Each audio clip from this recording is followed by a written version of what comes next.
सहनाववतु सहनौ भुनक्तु सह वीर्यं करवावहै तेजस्विनावधीतमस्तु मा विद्विषावहै।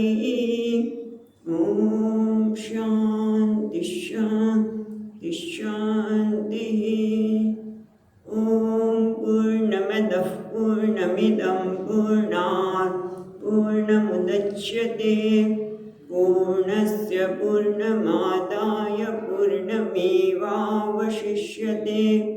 ॐ शान्ति शान्ति शान्तिः।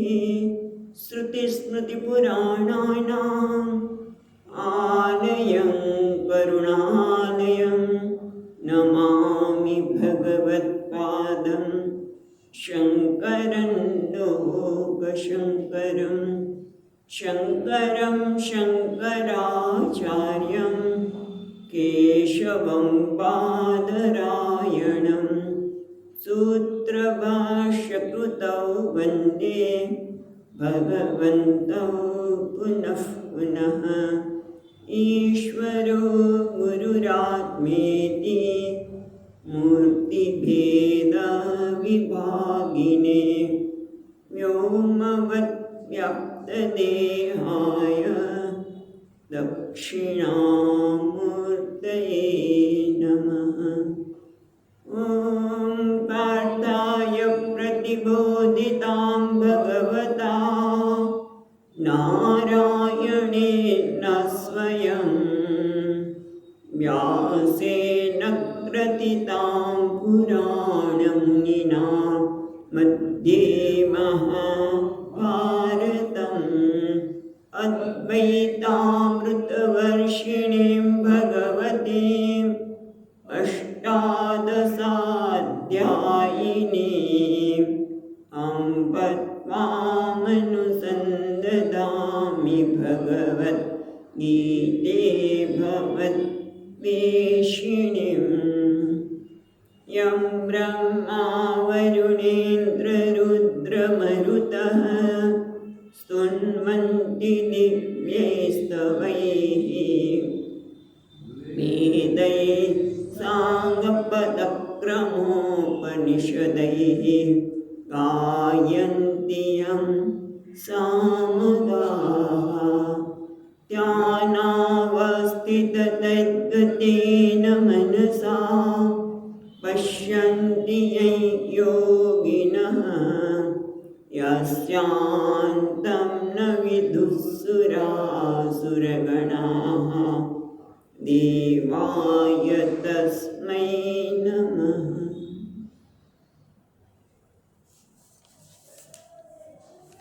तीजो अध्याय।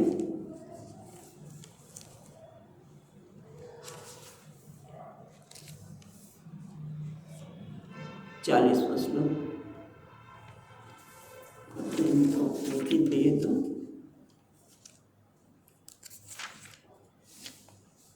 38 श्लोकથી શરૂ કરીશું। શ્રી ભગવાન વાચ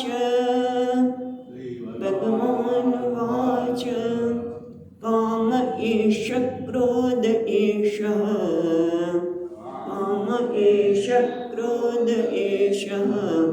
रजोगुणसमुद्भवः महाशनो महापाप्मा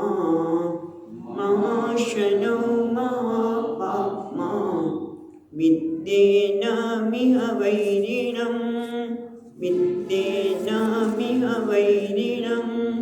तु मे नाव्रियते वह्निः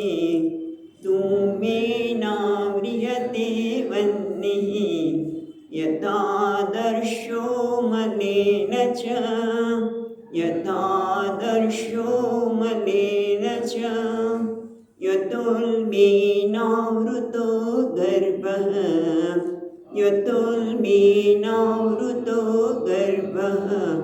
तथा तेनेदमावृतम्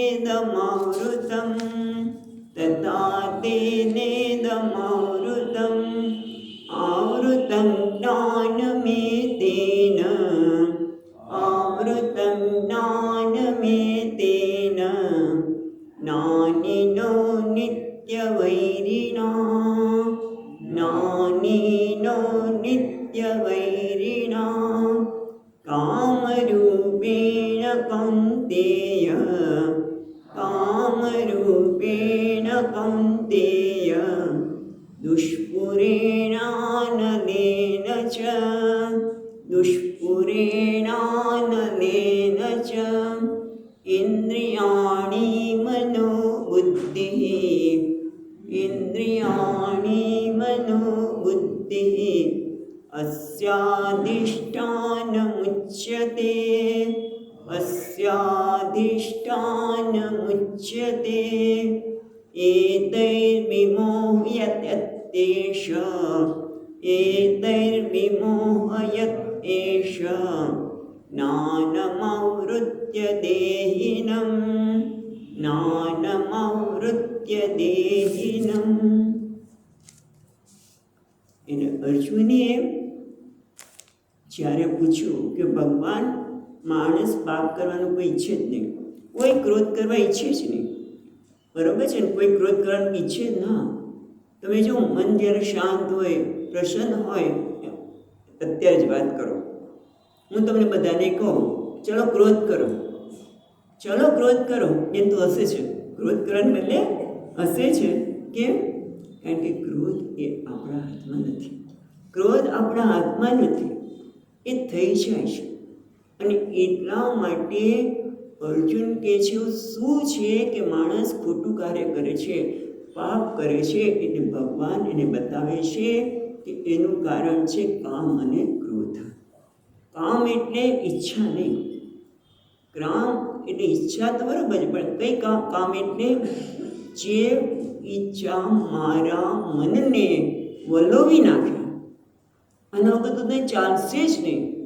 ત્યાં તો વિષયાન પુંસ, જે ભગવાન આગળ વાત કરીને એ રીતે એવી ઈચ્છા કે જે મને એના પૂરી કરવા કે ચાલશે જ નહીં. એમ કે ને મન એટલું વલોવાઈ જાય કે ક્યારે આ ઈચ્છાની પૂર્તિ કરું, એના નામને કામ કહે. અને એનું કારણ શું છે? ધ્યાયત, વારંવાર એ વિષયનું આપણે ચિંતન કર્યા કરીએ એટલે પછી શું થઈ જાય? ઓલું જેમ રોજ પાણી આપણે કૂવા ઉપર પેલા તો ગરડી ન હોય તો દરરોજ કરવા ત્યાં આંખો પડી જાય, અથવા તો જ્યાંથી પાણી રેડવામાં આવે તો નીક પડી જાય. એમ આપણા મનમાં પણ આવી વારંવાર પેલા લીધે નીક પડી જાય, પછી આ વસ્તુ વગર ચાલે જ નહીં. અને ભગવાને કીધું કે કેવું છે? કામ એ સ ક્રોધ એ સ મહાસન મહાપાપમાં. આ બંને એ કહેવા છે મહાઅસન, એને પૂરું થાય જ નહીં ગમે તેનું કરું. જેમ કામ કેવું છે? ઘણી વખત મહાત્મા બતાવે કે રાવણના માથા જેવું છે. ભગવાને એક માથું કાપે તો બીજું તૈયાર જ છે. કેટલા માથા કાપે ભગવાને? કારણ કે એનો મૂળમાં જવાની જરૂર છે. ઇધર કાપ્યા જ કરો, કાપ્યા જ કરો. અને એટલા માટે કહ્યું કે આ કામ છે એને પૂરું કરી શકાય નહીં. એ તારા મિત્ર, કામ એની ઈચ્છાની પૂર્તિ તને લાગે કે મારા મિત્ર છે પણ વૈરી છે, એ શત્રુ છે. અને મહાભારતમાં તો એટલે સુધી કર્યું છે કે કોઈ પણ એક વ્યક્તિને તમે આખી પૃથ્વીનું બધું જ ધન, જે કંઈ ભોગના સાધનો છે બધા આપી દો, અનાજ આપી દો, બધું આપી દો, પણ તો એને ક્યારેય સંતોષ થશે નહીં. એને પૂરતું લાગવાનું જ નથી. કારણ કે મહાપશન ન અલમ એકસ્ય સર્વૈતી, એટલે એને ક્યારેય તુષ્ટ કરી શકે નહીં. માટે ભગવાન કહે છે તું જાણ એ તારા વૈરી છે. પણ ઘણી વખત તમે સાયકોલોજીસ્ટ પાસે જાઓ, મનોવૈજ્ઞાનિક, તો એમ કે ક્રોધ તો કરવો જ જોઈએ, એમ દબાવાય નહીં, કામને દબાવાય નહીં, એ વિકૃત થઈ જશે.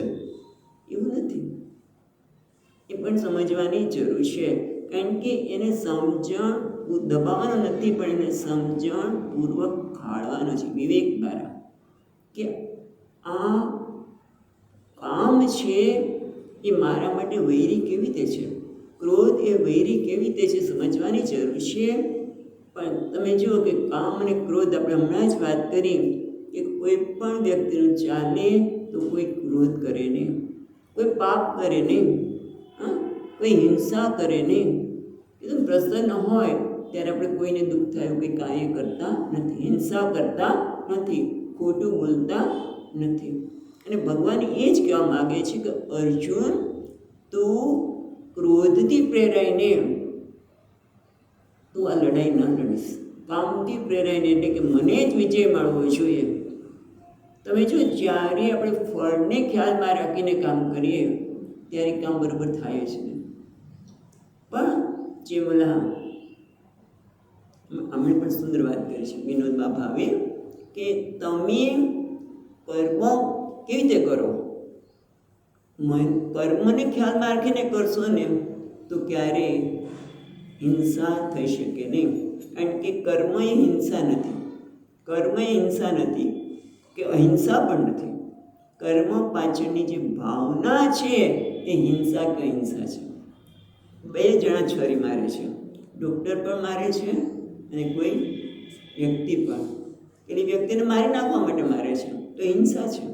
અને ડૉક્ટર ઓપરેશન કરે છે, કદાચ એ વ્યક્તિ જીવે પણ નહીં તો પણ હિંસા નથી, ભાવના. એટલે ભગવાન કહે છે અર્જુન, તું ભાવના કેળવ, તું સમદુઃખ જયા જય સુખ દુઃખે સમય કૃત્વા જય અને વિજય બધામાં તો સમાન રહે. એટલે કે હું વિજય માટે જો લડાઈ લડું તો હિંસા છે.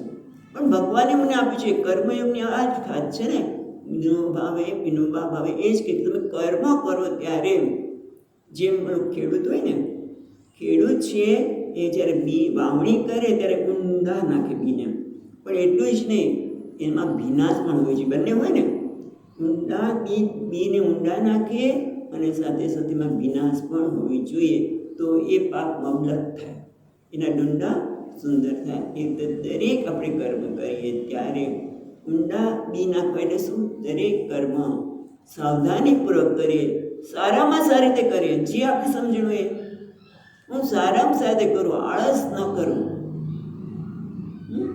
સારામાં સારી કરું, એ કર્મ છે. અને વિનાશ એટલે જ નહીં, કઈ વિનાશ, ભગવાન માટે કરવું કરું. મારું કર્મ છે એ ભગવાનની આરાધના બની જાઓ. જેમ કૃષ્ણાય નમઃ, વાસુદેવાય નમઃ, એ મારું દરેક કર્મ છે એ તમારી પૂજા બની જાઓ.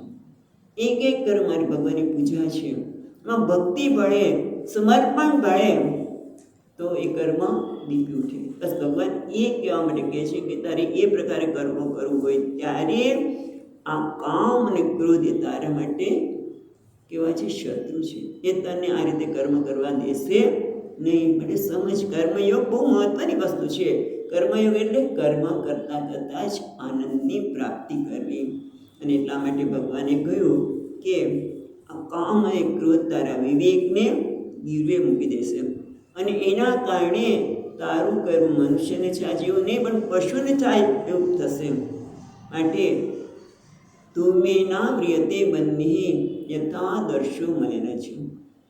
તમે જુઓ કે કોઈ પણ વ્યક્તિ જે ભ્રષ્ટાચાર કરે છે, અપ્રામાણિક બને છે, ત્યારે તમે જો એ લાચાર હોય છે અંદરથી, એને અંદરથી લાચાર અનુભવાય છે, ઉણપ અનુભવાય છે કે અરે એટલા પૈસા મારી પાસે ન હોય તો કેમ થશે.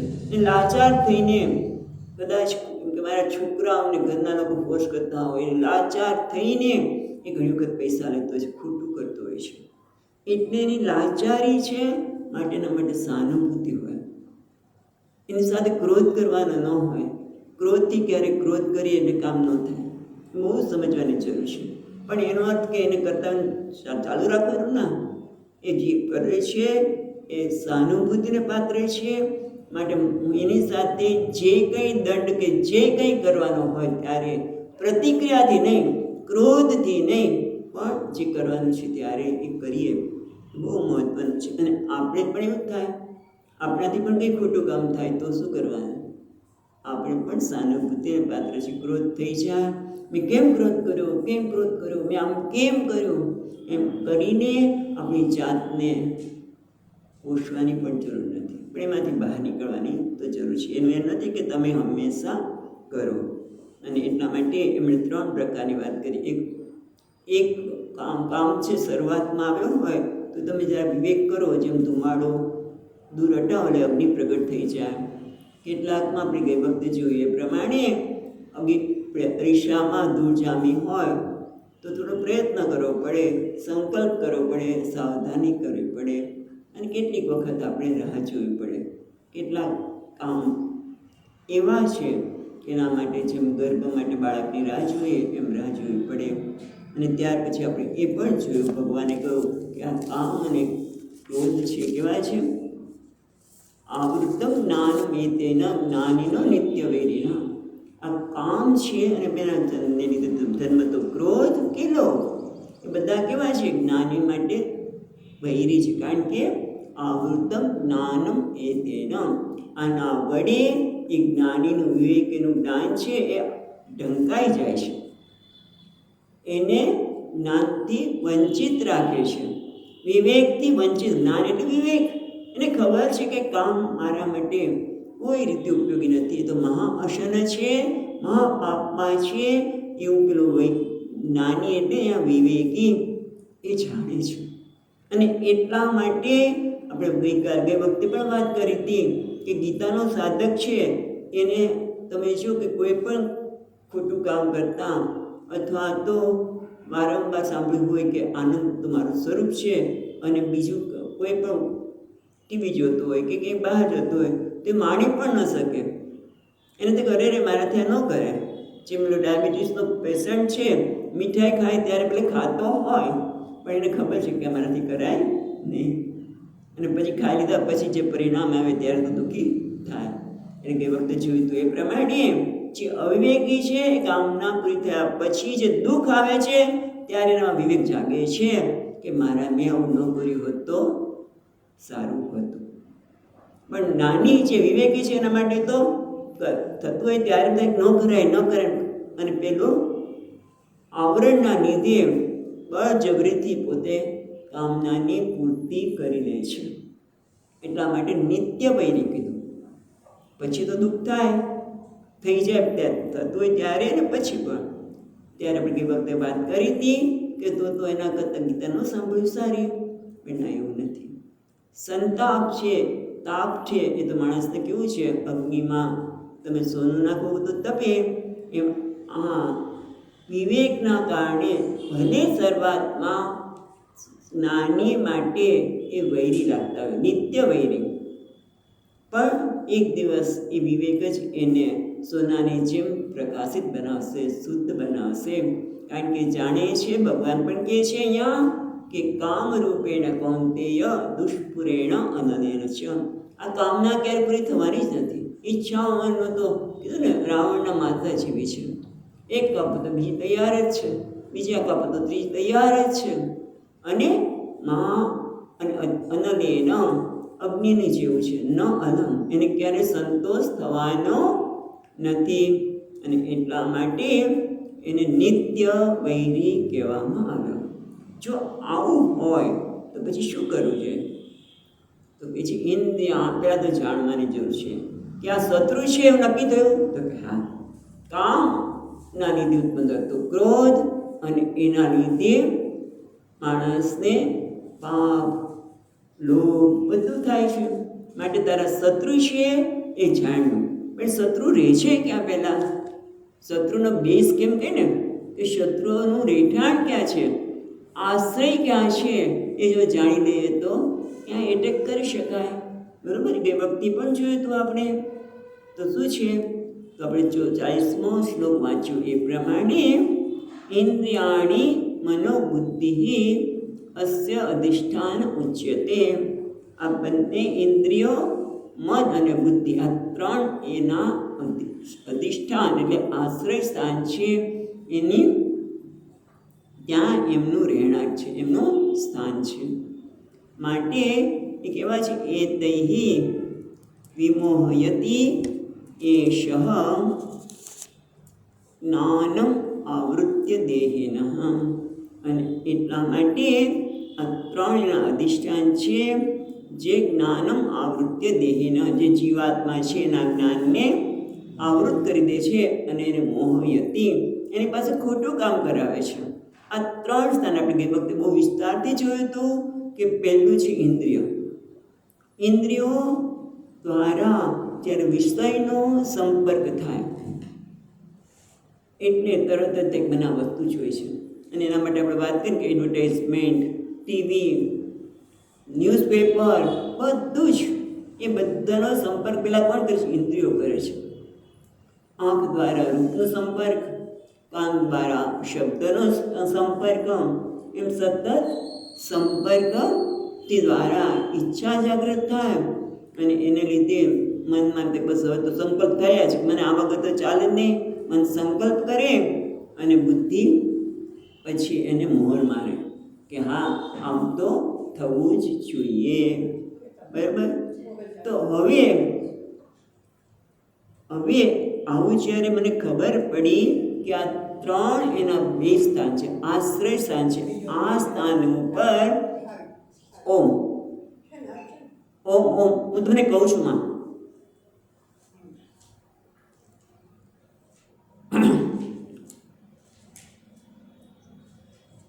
એટલે આપણે ખબર પડી કે ઇન્દ્રિય, મન અને બુદ્ધિ છે એ અધિષ્ઠાન છે, આશ્રય સ્થાન છે અને જે દેહીના જ્ઞાનને આવરી લે છે અને ખોટું કામ કરાવે છે. એટલે શત્રુ છે તો ખબર પડી જ ગઈ. અને બીજું શું છે? મોહયતી.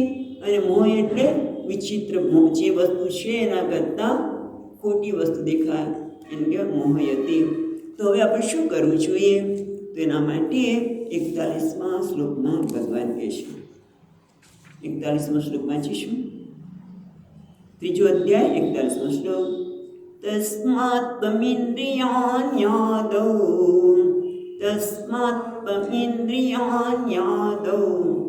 નિયમ્ય ભરતર્ષભ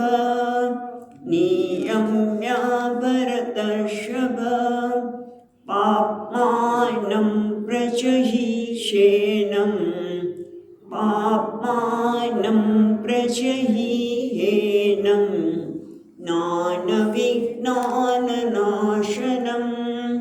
જ્ઞાનવિજ્ઞાનનાશનમ. એટલે ભગવાન કહે છે તસ્માત્ ત્વમ ઇન્દ્રિયાણિ આદૌ નિયમ્ય ભરતર્ષભ. એ ભરતર્ષભ, એ ભરત વંશમાં ઋષભ એટલે શ્રેષ્ઠ, એટલે તું કોઈ સામાન્ય નથી, તું ભરત વંશમાં જન્મેલો છો, એટલા માટે તું આ કાર્ય જરૂરથી કરી શકે એમ છે. અને આપણે પણ એ જ છે, બધા ભારતમાં જન્મેલા છે, બધામાં એક પ્રકારની શક્તિ રહેલી છે. તો શું કરવું જોઈએ? તો કે તસ્માત એ ભરતર્ષભ, તસ્માત આ કારણથી, ત્વમ તું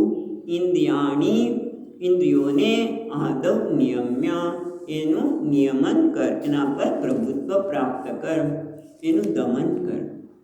કારણ કે બીજી લીટીમાં જો પાપમાનમ પ્રજહી, પછી શેનમ છે ને, શેનમ એટલે હિ એનમ જુદું પડશે, જ્ઞાન વિજ્ઞાન નાશનમ. હિ એટલે ખરેખર, જ એનમ એટલે આ કોણ? કામ ક્રોધ એ બધા જે રહેલા છે ત્યાં ઇન્દ્રિયોમાં, એ શું કરે છે? જ્ઞાન વિજ્ઞાન નાશનમ, એ જ્ઞાન અને વિજ્ઞાનનો નાશ કરનારા છે. કેવા છે? પાપમાનમ, એ પાપ્યો છે. માટે પ્રજહી, એને તું સારી રીતે ત્યાગ કર, એના પર તું વિજય પ્રાપ્ત કર. એટલે બહુ મહત્વની વસ્તુ છે જીવનમાં. જ્યાં સુધી આપણે અંદર રહેલા શત્રુઓનું પર વિજય નહીં પ્રાપ્ત કરીએ ત્યાં સુધી બહાર આપણો વિજય શક્ય જ નથી. અર્જુન, પહેલાં તું આના પર વિજય પ્રાપ્ત કર, પછી તું જે કંઈ કરીશ ને ધર્મ પ્રમાણે જ થશે તારું કામ. કર્મયુગની વાત અહીંયા કરતા કહેશ ભગવાન કે તસ્માત ત્વમ, કારણ કે આગળ વાત કરી એ પ્રમાણે તસ્માત એટલે ઇન્દ્રિય મનોબુદ્ધિ અસ્ય અધિષ્ઠાન ઉચ્યતે. આ કામ અને ક્રોધના જે કેવા છે કામ અને ક્રોધ દુષ્પુરેણ અનન્યન છે એની આગળ વાત કરી. એવા હોવાથી અને એ ઇન્દ્રિય અને મન અને બુદ્ધિમાં રહેલા છે. પેલા ઇન્દ્રિયમાં, પછી મન અને પછી બુદ્ધિમાં. અને એટલે આવું હોવાથી તું પહેલા ઇન્દ્રિયોને નિયમન કર. એક ઇન્દ્રિયોને શું કામ? મનને બુદ્ધિને નિયંત્રણ કરી તો ન ચાલે. તો કે ના, એના માટેના બે કારણ છે. પહેલું કારણ એ છે કે પહેલાં કામ ઈચ્છા ક્યાંથી જાગૃત થાય છે? ઇન્દ્રિયો દ્વારા જ થાય છે. એટલે ઇન્દ્રિયો, પછી મન, પછી બુદ્ધિ. પછી મનમાં સંકલ્પ થાય અને બુદ્ધિને પહેલાં સંકલ્પ વિકલ્પ થાય, પછી સંકલ્પ થાય, બુદ્ધિના પર મોર માને. એટલે ભગવાન કહે છે કે ઇન્દ્રિયો સ્થૂળ છે, મન થોડું સૂક્ષ્મ છે અને બુદ્ધિ એનાથી પણ સૂક્ષ્મ છે. એટલે જો તું સ્થૂળમાંથી સૂક્ષ્મ તરફ જઈશ ને તો કાર્ય તારું સરળ બનશે. બરાબર છે? સ્થૂળમાંથી સૂક્ષ્મ તરફ જઈએ, પણ પેલા સૂક્ષ્મને કંટ્રોલ કરીએ અને સ્થૂળ ઇન્દ્રિયો પાસે જઈએ તો શું થાય? ક્યારેક ન પણ થાય. કારણ કે મન અને બુદ્ધિ કદાચ વિરોધ, તમે મન અને બુદ્ધિને કંટ્રોલ કરવા જાઓ, નિયમન કરવા જાઓ તો વિરોધ પણ કરે કે ભાઈ મારે શું કામ બધા વિષયોનો ત્યાગ કરવો જોઈએ? આ ઈચ્છાઓનો ત્યાગ મારે શું કામ કરવો જોઈએ? ભલે દુરાસન કીધું પણ થોડી વાર તો આનંદ આવે છે કે નહીં? એવું કદાચ કે અને આપણે કામ પર વિજય પ્રાપ્ત ન કરી શકીએ તો શું થાય? બુદ્ધિ વિરોધ કરી જાય, સૂક્ષ્મ છે પહેલાં, તો શું થાય? આપણામાં એક નિરાશા જન્મે કે હું નકામો છું, હું કામ પર વિજય પ્રાપ્ત નથી કરી શકતો, ક્રોધ પર વિજય પ્રાપ્ત નથી કરી શકતો. એટલે આપણે સૂક્ષ્મમાંથી સ્થૂળ ઉપર જઈએ તો આવી શક્યતા રહેલી છે કે નિરાશા પ્રાપ્ત થાય. આપણી જાતને આપણે હતાશામાં લઈ જઈએ, હું તો નકામો છું. આટલા વર્ષોથી પાછા લોકો કહે કે તમે આટલા વર્ષોથી ગીતામાં જાઓ છો પણ ક્રોધ કેમ કરો છો? હા, કામ કેમ ક્રોધ આમ થાય છે, આમ કેમ થાય છે? હા, મને એવું થાય છે. એટલે આપણી જાતનો તિરસ્કાર કરીએ. પણ એટલા માટે ભગવાન કહે છે એવું નહીં, પહેલાં તું સ્થૂળમાંથી સૂક્ષ્મ તરફ જા, પહેલાં ઇન્દ્રિયોને તું નિયમન કર. આ બહુ મહત્ત્વની વસ્તુ છે કે સ્થૂળમાંથી નિયમન કરવું એટલે એનું દમન કરવું. ઇન્દ્રિયોના જ્યારે ઇન્દ્રિયોનો સંપર્ક આપણે વિષય સાથે કરીએ છીએ ત્યારે વિવેક જાગૃત રાખવો જોઈએ, સભાનતા કે ભાઈ મારે આ વસ્તુ જોવા જેવી નથી, આ મારે સાંભળવા જેવી નથી, આમ સ્પર્શને યોગ્ય નથી, આ મોઢાને આપવા યોગ્ય નથી. જો એ ખબર હોય, ઇન્દ્રિયો તો સંપર્ક કરે છે વસ્તુનો, નીકળા હા શું સુગંધ આવે છે, આ વસ્તુ લઈ લો, ખાઈ લો, તો કે ના, તારા માટે આ યોગ્ય નથી, માટે ના પડે કે દમઃ. શું દમઃ? ઇન્દ્રિયોનો પહેલેથી દમન કરે. દમઃ ઇન્દ્રિય નિગ્રહ. એટલા માટે ભગવાન કહે છે કે આ પહેલું શરૂઆત ક્યાં કર? ઇન્દ્રિય આદો ઇન્દ્રિયાણી નિયમ્ય, ઇન્દ્રિયોનું પર દમન કર. એને ઈચ્છે બધી વસ્તુ આપીશ નહીં. કારણ કે કેવી છે? પાપમાનમ, એ પાપી છે. કારણ કે કામને પાપી કેમ કહ્યું? તમે જો શત્રુ કોઈ લૂંટારા હોય અને તમારું ધન લૂંટી જાય, લૂંટારા છે એ ધન લૂંટી જાય તો આપણે એને કહીએ આ ગુનેગાર છે, આ વ્યક્તિ કોઈની વસ્તુ લઈ લીધી એને ગુનેગાર કહીને આપણે દંડ આપીએ, રાઈટ? કારણ કે આપણે ખબર છે કે આ ધન લૂંટાઈ ગયું તો કદાચ ફરીવાર આપણે કોઈ પ્રયત્ન કરીશું તો એ ધન પાછું આવવાની શક્યતા છે. લોટરી ટિકિટ લો અથવા તો કોઈ આપણા ધનવાન સંબંધીઓ હોય એની પાસેથી લઈને ફરી મહેનત કરીએ તો આપણે ધન પ્રાપ્ત કરી શકીએ. પણ આ જે જ્ઞાન અને વિજ્ઞાન છે એ સરળતાથી મળતું નથી, એ બજારમાંથી કે કોઈ સંબંધી પાસેથી મળતું નથી, રાઈટ? નથી મળતું ને, કારણ કે જ્ઞાન એટલે મેં ઘણા બધા અનુભવના આધારે આ નિર્ણય કર્યો છે.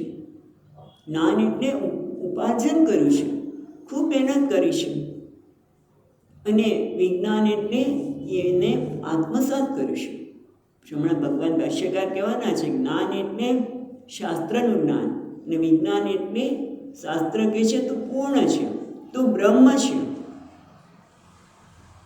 સારું લાગે છે, બુદ્ધિમાં સમજાય છે, પણ જ્યારે પછીના શ્લોક પછીથી બતાવવાના છે, જ્યારે એને આત્મસાત કરતા જઈએ એનું નામ છે વિજ્ઞાન, અનુભવ.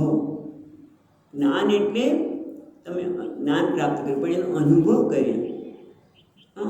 જેમ સ્વામીજી ઘણી વખત દ્રષ્ટાંત આપે, અમેરિકા ક્યાં ગયા હોય, લાડુ બહુ મીઠા હોય લાડુ, એ ઘણી લાડુની બધી વાત કરે, પણ જ્યારે એક વ્યક્તિ અમેરિકાનો કોઈ વ્યક્તિ છે અમેરિકન, એ ભારતમાં આવે, આશ્રમમાં આવે, અને જ્યારે સ્વામીજી કે લો આ લડ્ડુ, એને સાંભળ્યું હતું, પણ જ્યારે ખાય ત્યારે એનો જે વર્ણન કર્યું હતું કે લાડુ કેવો હોય છે, એનો કેવો અનુભવ થઈ શકે, પણ એ જ્યારે ખાય છે ત્યારે એનું એના માટે વિજ્ઞાન બન્યું. એનું જ્ઞાન હતું, પરોક્ષ જ્ઞાન.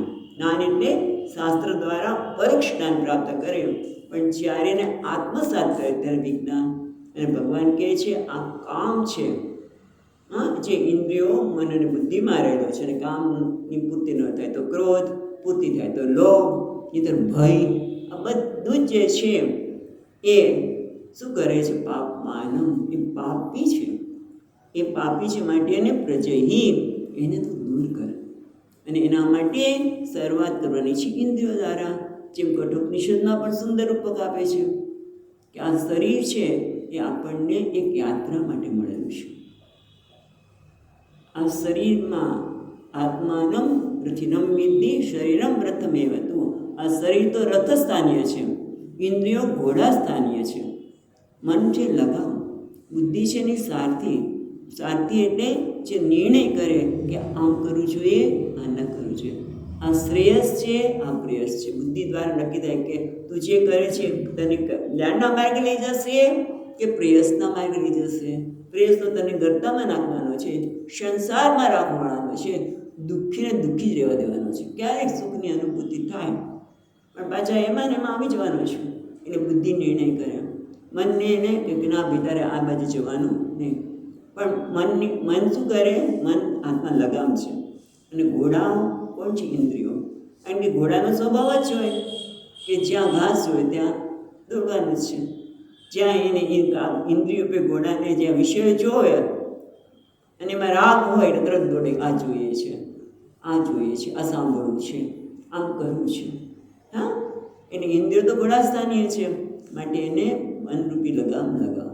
એટલે કે મન દ્વારા એને દમન કર,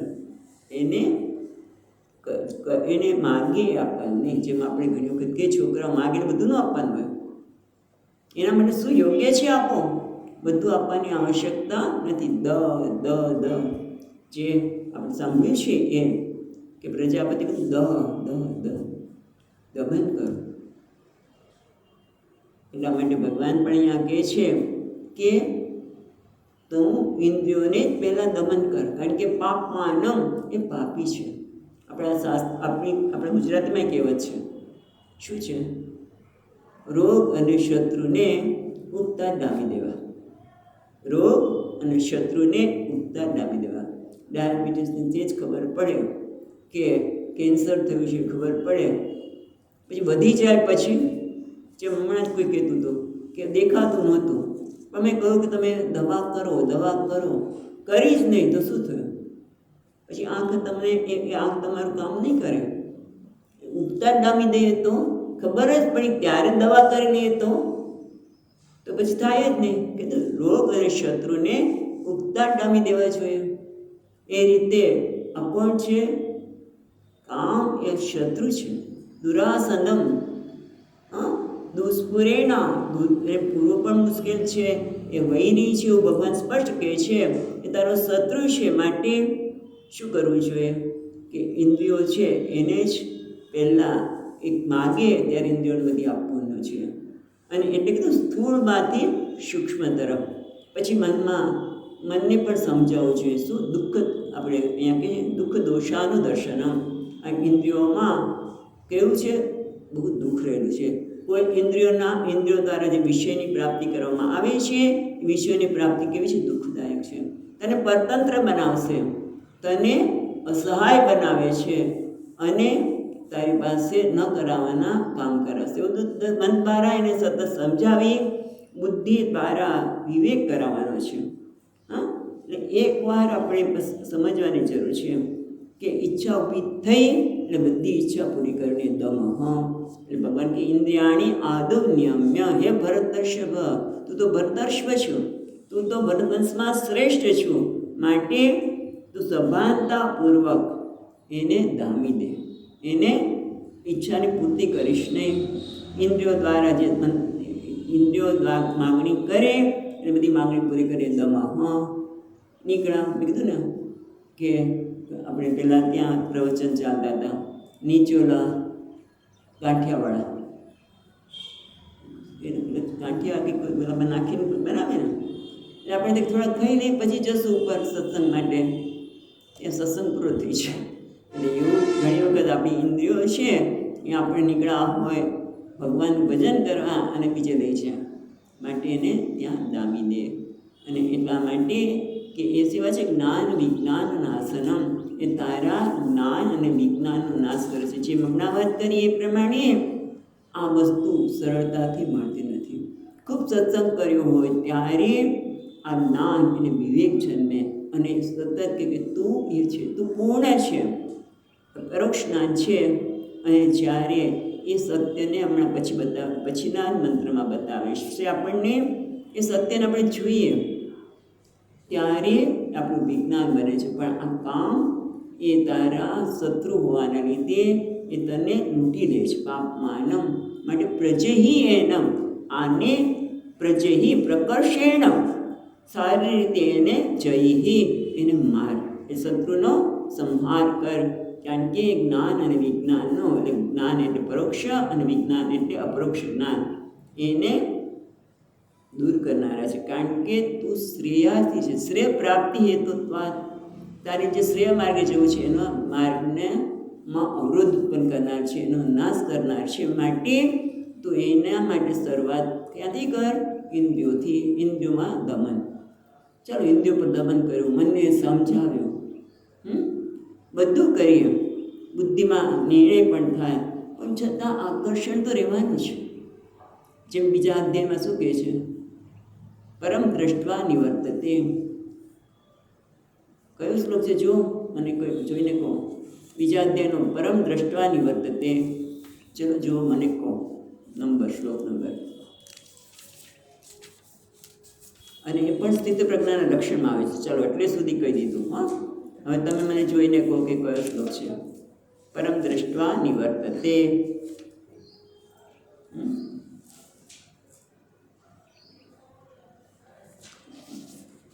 ક્યાં છે?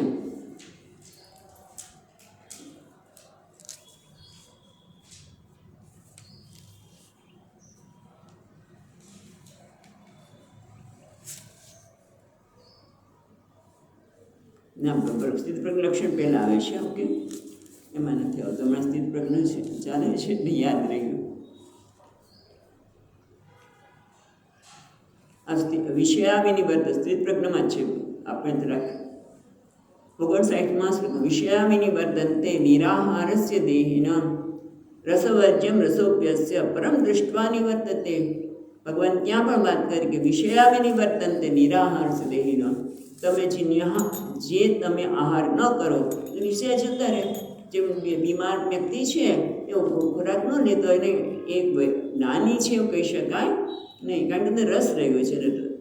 રસવર્જ્યમ રસોપ્યસ્ય પરમ દૃષ્ટવા નિવર્તતે. એ પરમની પ્રાપ્તિ થાય નહીં ત્યાં સુધી એ દૂર થાય નહીં. એ વસ્તુને અહીંયા ભગવાન બીજી રીતે કહે છે 42માં શ્લોકમાં. 42મો શ્લોક જોઈશું આપણે. 42માં ઇન્દ્રિયાણી પરાણ્યાહુઃ, ઇન્દ્રિયાણી પરાણ્યાહુઃ, ઇન્દ્રિયેભ્યઃ પરમ મનઃ, ઇન્દ્રિયેભ્યઃ પરમ મનઃ, મનસસ્તુ પરા બુદ્ધિઃ, મનસસ્તુ પરા બુદ્ધિઃ, યો બુદ્ધે પરતસ્તુ સહ, યો બુદ્ધે પરતસ્તુ સહ. એટલે ભગવાન કહે છે ઇન્દ્રિયાણી પરાણી આહુ ઇન્દ્રિયેભ્ય પરમ મનઃ મનસસ્તુ પરા બુદ્ધિ યો બુદ્ધે પરતઃ તુ સહ. સહ એટલે શું આપણે જોઈએ છીએ. પહેલાં શું કહે છે? ઇન્દ્રિયાણી શ્રોત્ર વગેરે ઇન્દ્રિયાણી કેવી છે? પરાણી આહુ. પરાણી એટલે સૂક્ષ્મ. કોનાથી સૂક્ષ્મ? એટલે કહે છે પંચ બધા જગતના વિષયો અને આ દેહ જે સ્થૂળ છે એ બધા કેવા છે? પરિચ્છિન્ન છે. એનાથી આ સૂક્ષ્મ છે. એનો સૂક્ષ્મ એટલે ત્યાં કઠોપનિષદમાં અને બહુ વિસ્તારથી ભગવાન ભાષ્યકારે વાત કરી છે. અહીંયા શું કહે છે? સૂક્ષ્મ છે. એટલે ઇન્દ્રિયો સૂક્ષ્મ છે. કોનાથી? આ જગતના વિષયોથી અને આ સ્થૂળ દેહથી ઇન્દ્રિયો સૂક્ષ્મ છે. અને ઇન્દ્રિયો કરતાં પરમ મનઃ મન સૂક્ષ્મ છે. મનસસ્તુ પરા બુદ્ધિ પણ મન કરતાં પણ બુદ્ધિ એનાથી સૂક્ષ્મ છે. પર શ્રેષ્ઠ છે.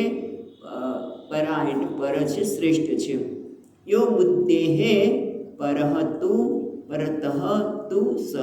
પણ બુદ્ધિ કરતાં પણ શ્રેષ્ઠ સૂક્ષ્મ. પર એટલે શ્રેષ્ઠ પણ થાય, સૂક્ષ્મ. તુ સહ. સહ એટલે તે એટલે પરમાત્મા. આત્મા એ સૌથી શ્રેષ્ઠ છે. કારણ કે આ કામ અને ક્રોધના મૂળ તો કયું છે? અજ્ઞાન. આત્માના અજ્ઞાનના લીધે જ આ કામનો જન્મ છે. જ્યારે આત્મજ્ઞાન ન હોય ત્યારે હું શું માનું છું? આ દેહ હું છું, હું દેહ જેટલો જ હું છું. અને પછી એના કારણે અહંકાર, રાગ, દ્વેષ બધું થાય. હું દેહ જેટલો પરિચ્છિન્ન છું, મર્યાદિત છું, એટલે અપૂર્ણ છું. અપૂર્ણતા સહન થતી નથી. એટલે એમ થાય છે કે આ જગતના પદાર્થોની પ્રાપ્તિ થાય તો મારી હું પૂર્ણ થઈ જઈશ. એટલે કામના કેમ થઈ? કારણ કે અજ્ઞાનમાંથી. અજ્ઞાનના કારણે હું મારી જાતને આ દેહ જેટલો માનું છું. હું મારીને અહંકારને હું સત્ય માનું છું. હું આટલો જ છું. એટલે અહંકાર મારા માટે સત્ય બની જાય છે. અને એના કારણે આ બધી કામનાની ન પૂરી થાય તો ક્રોધ, નહીતર લોભ, એ બધા જે કહેવાય છે પાપમાનમ, જે પાપી છે, જે શત્રુ છે, એનું કારણ શું છે? અજ્ઞાન. એટલે પહેલાં તો શું કરવું પડે? કે એ અજ્ઞાનને દૂર કરવું પડે. તો આપણે વાત કરી કે સ્થૂળમાંથી સૂક્ષ્મ તરફ જવું સહેલું છે, સૂક્ષ્મમાંથી સ્થૂળ તરફ જવાય નહીં. તો પહેલાંમાં સ્થૂળ છે. તો કે સ્થૂળ શું છે? કે જગતના પદાર્થો. આ દેહને હું માનું છું. તો કે દેહથી પણ ઇન્દ્રિયો સૂક્ષ્મ છે.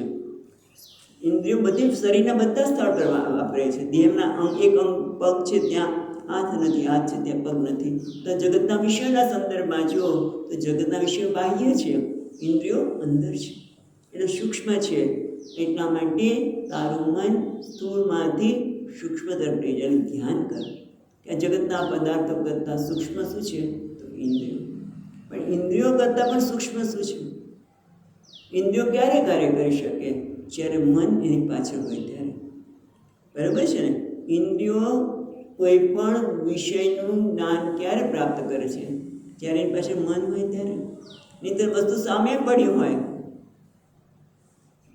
પણ દેખાય જ નહીં. ત્યાં જ પડશે, લઈ આવો. નથી નથી નથી. પછી માં આવીને બતાવ્યું જો છે કે નહીં, કાન પકડીને બતાવે કે જો અહીંયા જ મૂકી છે મેં. હા, કારણ કે મન પાછળ હતું નહીં. એટલા માટે કે છે મન કેવું છે? સૂક્ષ્મ છે. ઇન્દ્રિયોને પણ જે ચેતનતા જ્ઞાન આપે છે મન છે.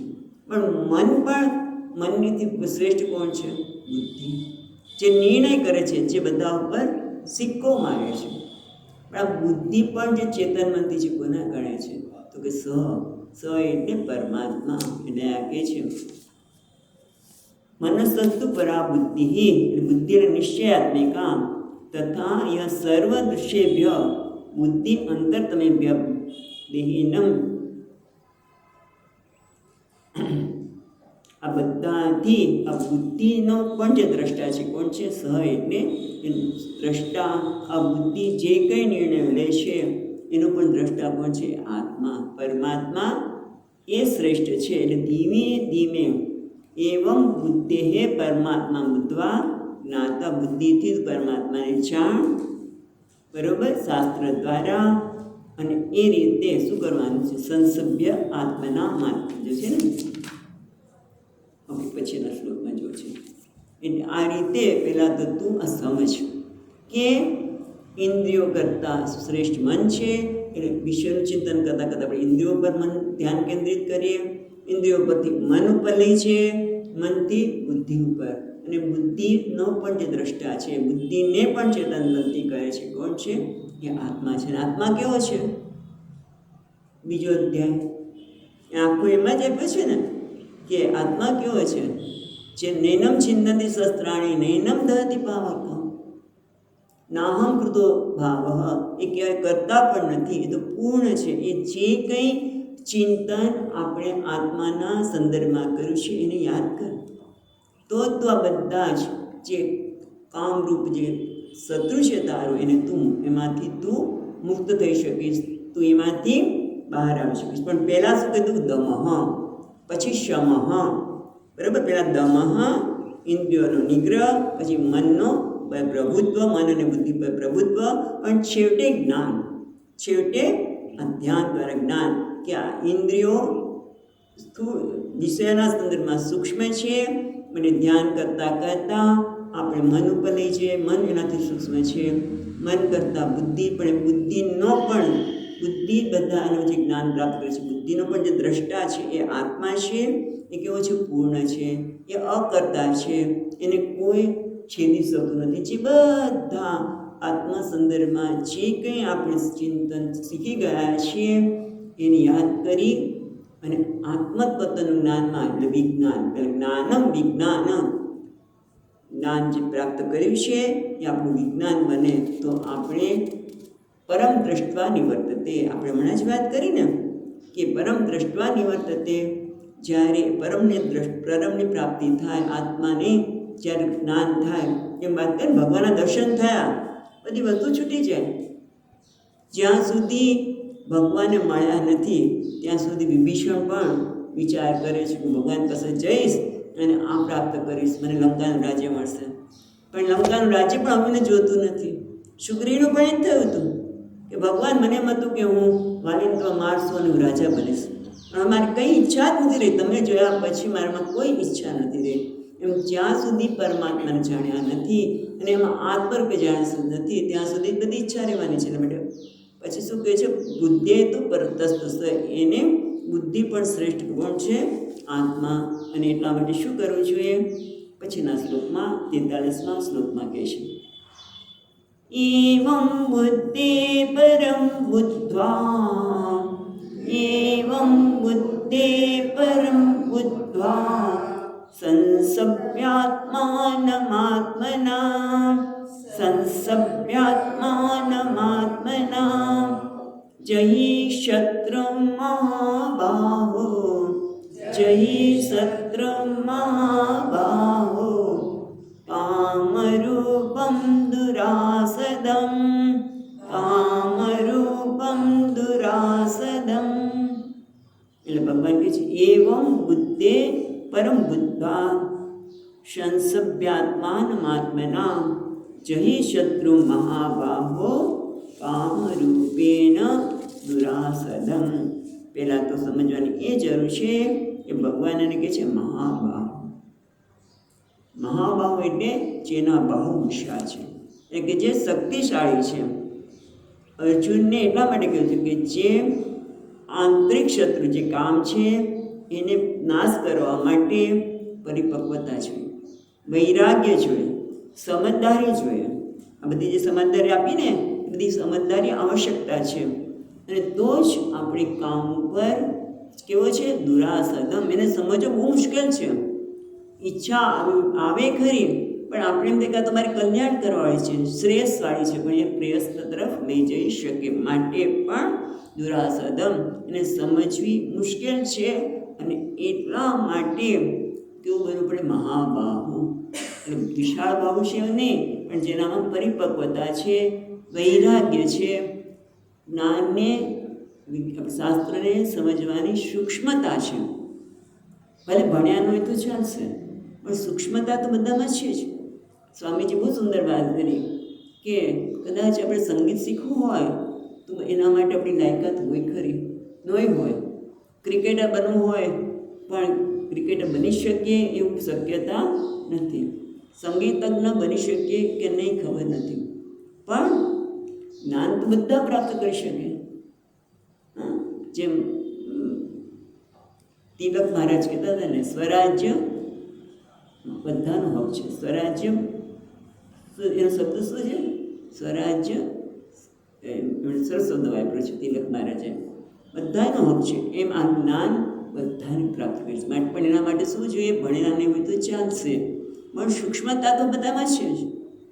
સૂક્ષ્મતા હોય, પરિપક્વતા હોય, વૈરાગ્ય હોય છે અર્જુનમાં છે. માટે એને કહે છે મહાબાહો શું એવમ, આ રીતે પહેજો પેલી લીટીમાં, એવમ બુદ્ધેહે પરમ બુદ્ધા, આ રીતે તું બુદ્ધેહે બુદ્ધિથી, પરમ બુદ્ધા આત્મા છે એનાથી પણ શ્રેષ્ઠ છે, સૂક્ષ્મ છે એ રીતે જાણીને સંસ્તભ્ય એટલે એમાં સ્થિરતા. કેવી રીતે? આત્મનામ શું છે? સંસભ્ય આત્માનમ આત્મના. આત્મના એટલે આત્મા, અહીંયા આત્મામાં તો વિવેક થાય ને, એટલે આત્માને અહીંયા શું લેવાનું? આત્મા એટલે બુદ્ધિ. બુદ્ધિ વડે આત્માનમ મનનો સંયમન કરીને, અને મન સંયમ થશે તો ઇન્દ્રિયો સંયમન આવવાની જ છે. અને એટલે જય શત્રુ મહાબાહો, એ મહાબાહો તો આ કામરૂપી કામરૂપમ દુરાસદમ, જે કામરૂપી જેને સમજવો અતિ મુશ્કેલ છે એવા શત્રુને તું જઈ એનો ત્યાગ કર, એનો નાશ કર. પણ કેવી રીતે? પહેલાં સમ અને દમની વાત કરી, દમ પછી શમ. પણ હવે જ્ઞાન દ્વારા કે આ ઇન્દ્રિયો કરતાં મન સૂક્ષ્મ છે, મન કરતાં બુદ્ધિ સૂક્ષ્મ છે, બુદ્ધિનો પણ જે સાક્ષી છે, બુદ્ધિમાં જે કંઈ નિર્ણયો થાય છે કોને ખબર છે? હું ને આત્માને. અને એટલા માટે આ પ્રકારે વિવેક કરીને આત્માનમ સંસ્તભ્ય, આત્મા બુદ્ધિ વિવેક દ્વારા, શાસ્ત્રના જ્ઞાન દ્વારા મનને પણ તું જીતી લે, એનો સ્થિર થઈ જા. અને જ્યારે મન અને બુદ્ધિમાં પ્રભુત્વ આવશે, એમાં એક સાચી સમજણ આવશે, વૈરાગ્ય આવશે, તો કામના તમને કશું જ કરી શકે નહીં. સ્વામીજી મહારાજ બહુ સુંદર સમજાવે કે કામના છે એ જ્યારે તમને દુઃખી કરે ને ત્યારે એ સંસારમાં બાંધવાવાળી છે, પણ એ જ કામના એ તમે માણી શકો. તમને આશ્ચર્ય, કામનાને તમે શત્રુની વાત કરો છો અને પાછી બીજી વાત એ છે કે તમે એને કામનાને માણી શકો. હા, કારણ કે આપણી દ્રષ્ટિ ક્યાં છે? ઈચ્છા ઉત્પન્ન થાય પણ એ ઈચ્છાની પૂર્તિ ન થાય તો હું દુઃખી થઈ જાઉં. એટલે શું થયું? એ કામનાએ મને બાંધ્યું. ખ્યાલ આવે છે સૂક્ષ્મતા? પણ જ્યારે એ જ ઈચ્છા પૂરી થાય તો ઠીક છે, ન થાય તો એ કંઈ ફેર નથી પડતો. કારણ કે આનંદ તો મારું સ્વરૂપ છે. અત્યાર સુધી હું એમ માનતો હતો કે જગતના પદાર્થોમાં આનંદ છે, કારણ કે હું મારી જાતને અપૂર્ણ અને અધૂરો માનતો હતો. જ્યારે હું આત્મા છું, જે પૂર્ણ છું, એને સત્યને જોયું છે. ખાલી બોલવાથી નહીં થાય હું પૂર્ણ આત્મા છું, આ છું, પણ એને સત્યને જ્યારે જોયું ત્યારે પછી જગતના પદાર્થો માટેની ઈચ્છા થવાની જ નથી. અને ઉલટાની આપૂર્યમાણ અચલ પ્રતિષ્ઠા, ઈચ્છાઓ સામેથી આવશે ત્યારે એને માણી શકશે. વસ્તુ ઈચ્છા એટલે જગતના પદાર્થો આવે તો માણી શકે, કારણ કે એને ખબર છે કે આનંદ તો મારું સ્વરૂપ છે, આ મને આનંદ આપવા માટે શક્તિમાન નથી. ખ્યાલ આવે છે સૂક્ષ્મતા? કે જો કામના મને પીડા આપે તો હજી હું ક્યાં છું? સંસારમાં છું. એ મારા શત્રુ છે, પણ એ મને જ્યારે પીડા ન આપે ત્યારે હું એને માણી શકું. માટે ભગવાન કહે છે અહીંયા કે જય શત્રુ મહાબાહો કામરૂપમ ધરાસનમ. આ પ્રકારે તો જ્ઞાન દ્વારા છેવટે અજ્ઞાનને દૂર કરીને આજે કામરૂપી જે શત્રુ છે એ કેવો છે? દુરાસન. એને સમજવો જ મુશ્કેલ છે. માટે તું એનો ત્યાગ કર, એના પર વિજય પ્રાપ્ત કર, એનો નાશ કર, તો જ તું ખરા અર્થમાં શું લડાઈ કરી શકીશ. અર્જુન, તું લડાઈ કરીશ ને, પણ જો આ સમજણ નહીં હોય તો તું ફળની આધારે તારી જાતને મૂલવીને એવો સ્વામીજી કે ઘડીકમાં આનંદ કરીશ, ઘડીકમાં નિરાશ થઈશ. આ જ્ઞાન હશે તો તું હંમેશા તારી જાતમાં સ્થિતપ્રજ્ઞ બનીશ, સ્થિર બનીશ. માટે તું આ જ્ઞાનનો આશ્રય લઈને આ કામરૂપી જે દુરાસદમ છે, દુઃખેન આ સદનમ, એને પૂરું કરવું બહુ મુશ્કેલ પણ છે, સમજવી પણ મુશ્કેલ અને પૂરી કરવી પણ મુશ્કેલ. એને તું વિવેક જ્ઞાન દ્વારા એને તું દૂર કર. એટલે કહે છે પ્રાપ્તિ અસતમ દુરાસદમ, દુર્વિજ્ઞેય બંને છે. દુરાસદમ દુર્વિજ્ઞેયમ, એને સમજવી પણ મુશ્કેલ છે અને એને પૂરી કરવી પણ મુશ્કેલ છે. માટે તું આ જ્ઞાન દ્વારા તું આને જીતી લે. આમ અહીંયા આપણો 3જો અધ્યાય પૂર્ણ થાય છે. એટલે પેલો શ્લોક બોલીને ઓમ તત્સત. ઓમ સાથે બોલવાનું છે. ઓમ તત્સત ઇતિ શ્રીમદ ભગવદ્ ગીતાસુ. ચાલો તમે ન બોલી તો એકલું બોલું છું. ઓમ તત્સત ઇતિ શ્રીમદ ભગવદ્ ગીતાસુ ઉપનિષત્સુ બ્રહ્મ વિદ્યાયામ યોગશાસ્ત્રે શ્રી કૃષ્ણાર્જુન સંવાદે કર્મયોગો નામ તૃતીયોધ્યાય. ઓમ તત્સત. આપણે ખબર છે કે આ શબ્દ કેમ બોલીએ છીએ કે જે કંઈ વક્તામાં કંઈક ખામી રહી ગઈ હોય, આપણે સાંભળવામાં કંઈ ભૂલ થઈ હોય, તો માટે ભગવાનની ઓમ તત્સત કૃષ્ણાર્પણ વસ્તુ ક્યાં બોલતા હોય છે એમ ઓમ તત્સત દ્વારા પ્રભુ મેં તમને અર્પણ કરી છે. આ શું છે? શ્રીમદ ભગવદ્ ગીતા. શું આ શ્રીમતી બ્રહ્મ વિદ્યારૂપી ભગવદ્ ગીતા, જે ઉપનિષદ જે ઉપનિષદનો જ એક ભાગ છે. અને એમાં શું છે? બ્રહ્મ વિદ્યા અને યોગશાસ્ત્ર, એટલે બ્રહ્મ જ્ઞાન અને એને પ્રાપ્ત કરવાનું યોગશાસ્ત્ર, એને પ્રાપ્ત કરવાનું સાધન કર્મયોગ. એવો શ્રી કૃષ્ણ અને અર્જુનના સંવાદ રૂપ આ 3જો કર્મયોગ. યોગ નામ, યોગ એટલે કર્મ જેનો વિષય છે તેવો આ 3જો અધ્યાય અહીંયા સમાપ્ત થાય છે. આપણે ભગવાન શ્રી કૃષ્ણના ચરણોમાં અર્પણ કરીને છેલ્લે આપણે હંમેશા સર્વધર્માન પરિત્યજ્ય બોલીને પૂર્ણ કરીશું. સર્વધર્માન પરિત્યજ્ય મામેકં શરણં વ્રજ અહં ત્વા સર્વપાપેભ્યઃ મોક્ષયિષ્યામિ મા શુચઃ. ઓમ તત્સત. ઓમ પૂર્ણમદઃ પૂર્ણમિદં પૂર્ણાત પૂર્ણમુદચ્યતે પૂર્ણસ્ય પૂર્ણમાદાય પૂર્ણમેવાવશિષ્યતે. ઓમ શાંતિ શાંતિ શાંતિ. શંકરં શંકરાચાર્યં કેશવં બાદરાયણં સૂત્રભાષ્યકૃતૌ વંદે ભગવन्तौ પુનઃ પુનઃ. ઈશ્વરો ગુરુરાત્મેતિ મૂર્તિભેદવિભાગિને વ્યોમવદ્વ્યાપ્તદેહાય દક્ષિણામૂર્તયે નમઃ. ઓમ શાંતિ શાંતિ શાંતિ. હરિ ઓમ. શ્રી ગુરુભ્યો નમઃ.